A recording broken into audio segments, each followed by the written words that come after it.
Bloomberg Audio Studios. Podcasts, radio, news. Good morning, I'm Nathan Hager. And I'm Lisa Mateo. Here are the top stories we're following today. Lisa, we begin with exclusive Bloomberg News reporting on what could be one of the biggest media deals in history. Sources tell us Warner Brothers Discovery has entered exclusive negotiations to sell its film and TV studios and HBO Max streaming service to Netflix. The streaming giant is offering a $5 billion breakup fee if regulators don't approve the deal. Manuel Baigorri is a deals reporter for Bloomberg. It would be definitely the biggest ever deal by Netflix. They've never done a deal of this magnitude. And it will also be very, very consequential for competitors, take Paramount, Walt Disney, and others that are also growing in this field. So surprising also to see a potential $5 billion breakup fee. That is quite remarkable, and perhaps one of the reasons why Netflix seems to be, according to our sources, pulling ahead of the game here. And Bloomberg's Manuel Baigorri adds the two companies could announce a deal in as soon as the coming days. Breaking news in geopolitics this morning, Nathan. The U.S. lobbied several countries in the European Union in an effort to block EU plans to use frozen Russian central bank assets to back a massive loan to Ukraine. That's according to European diplomats that are familiar with the matter. We get more from Bloomberg's Stephen Carroll in Brussels. Yeah, well, this is our reporting telling us that the US officials have been arguing to individual countries in the European Union that the frozen Russian assets shouldn't be used to support Ukraine. This is a key plan that's been under negotiation in the EU for some time now. Earlier this week, we had the proposal from the EU, which was meant to be either using these frozen Russian assets, I mean, they haven't been able to get agreement with among member states, or to use a loan backed by the EU's own resources to try and support Ukraine instead, knowing full well that would be politically very difficult to get agreement on as well. It was meant to exert pressure on Belgium, one of the key holdout countries, for the use of those frozen Russian assets. Bloomberg's Stephen Carroll notes that the discussions come at a critical time for Ukraine, with the U.S. pressuring Kyiv to agree to a potentially lopsided peace deal with Russia. Lisa, this comes as India's Prime Minister Narendra Modi and Russian President Vladimir Putin hold a bilateral meeting in New Delhi. The two leaders are looking to deepen their economic cooperation in the face of pressure from President Trump. Putin's making his first trip to India since Russia's full-scale invasion of Ukraine to showcase the long-standing partnership dating back to the Cold War. Ties with India have centered on defense, but Modi and Putin want to broaden cooperation to include deeper trade, migration, and economic links. Turning to Washington now, Nathan. President Trump standing by Defense Secretary Pete Hegseth after a string of recent controversies.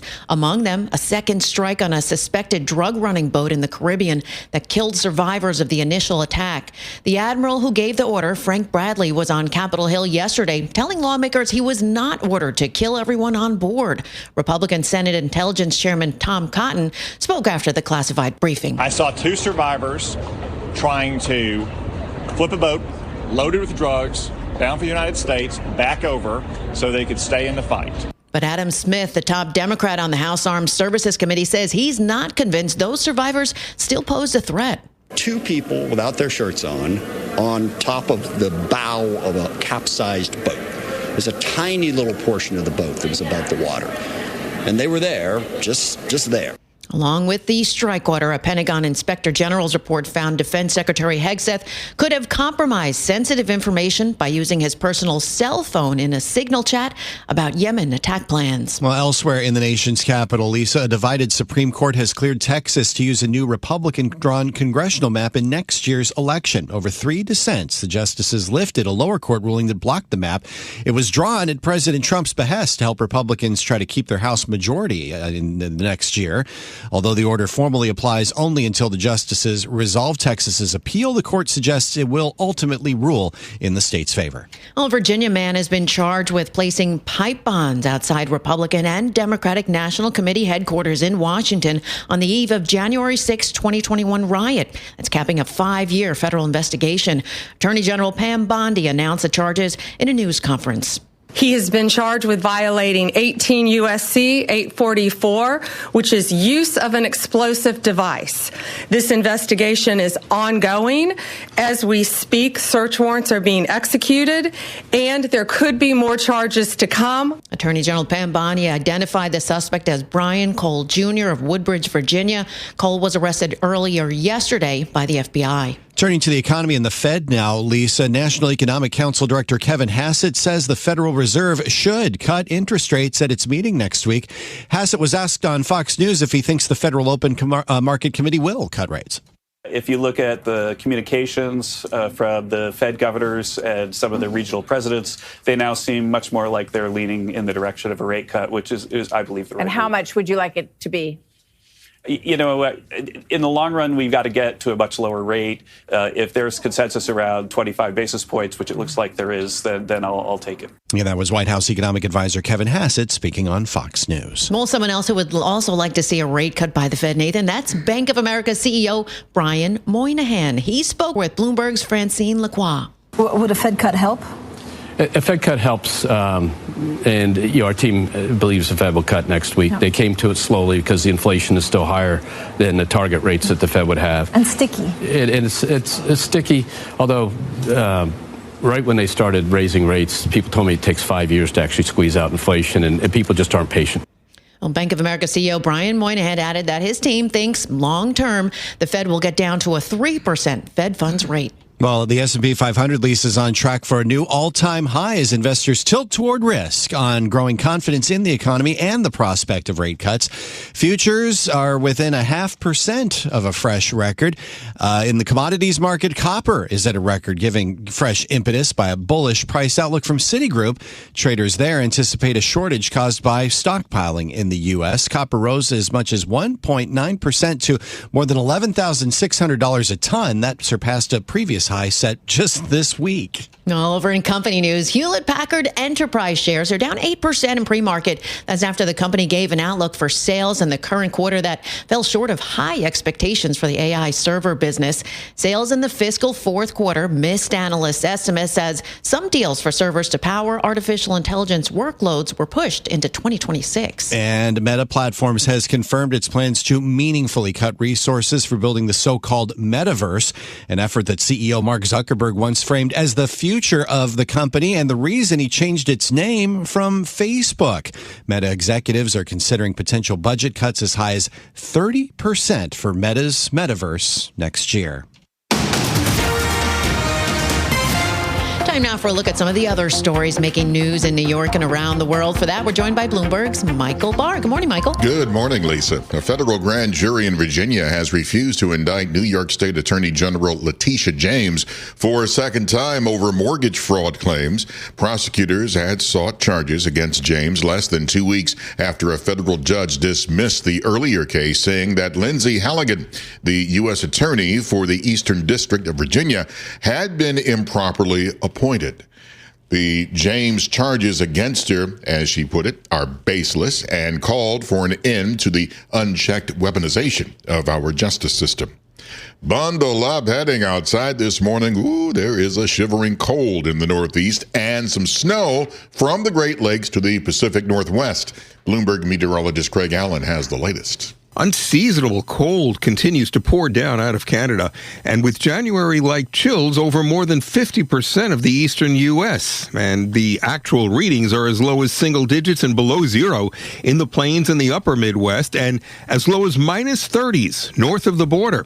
And as for snow, there is a storm tracking towards the mid-Atlantic coast, bringing snow and winter weather advisories from Kentucky to Virginia and up towards D.C. 1 to 3 inches of snow will accumulate on all untreated surfaces. Bloomberg meteorologist Craig Allen.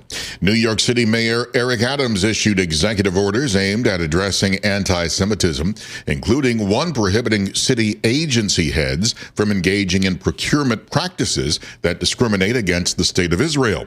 Adams recently returned from a trip to Israel. President Trump and First Lady Melania lit the national Christmas tree at the White House.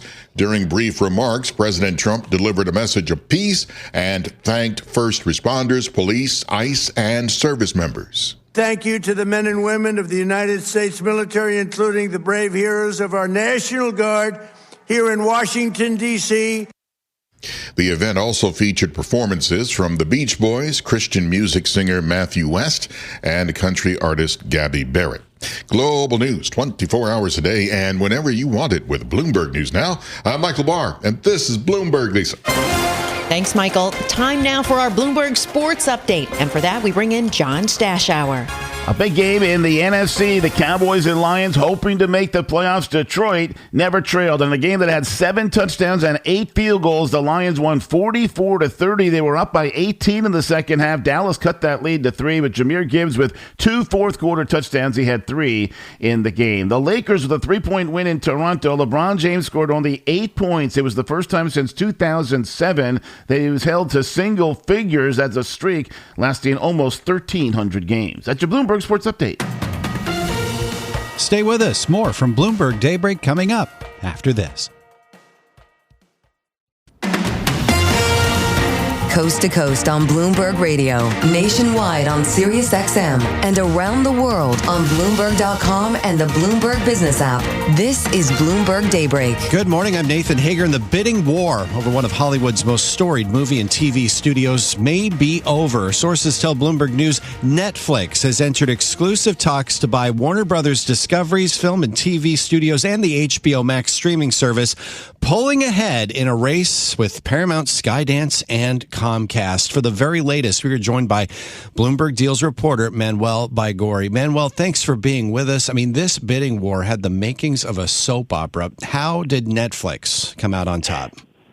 Definitely a soap opera, or who knows, maybe a Netflix show down the line. But it's been fascinating to observe and to report on it.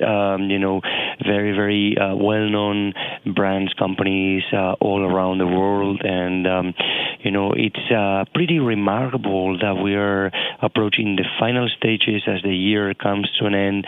And this could be very transformative for the entertainment industry, not just in the U.S., but globally, given the sheer size of these companies. So it's just a matter of days before we might see a resolution to this sale process that has kept advisors and deal makers very, very busy over the Thanksgiving break, and we are now very close to an end. So very, very much looking forward to it. Netflix is pulling ahead. They're offering a $5 billion breakup fee. That is really remarkable.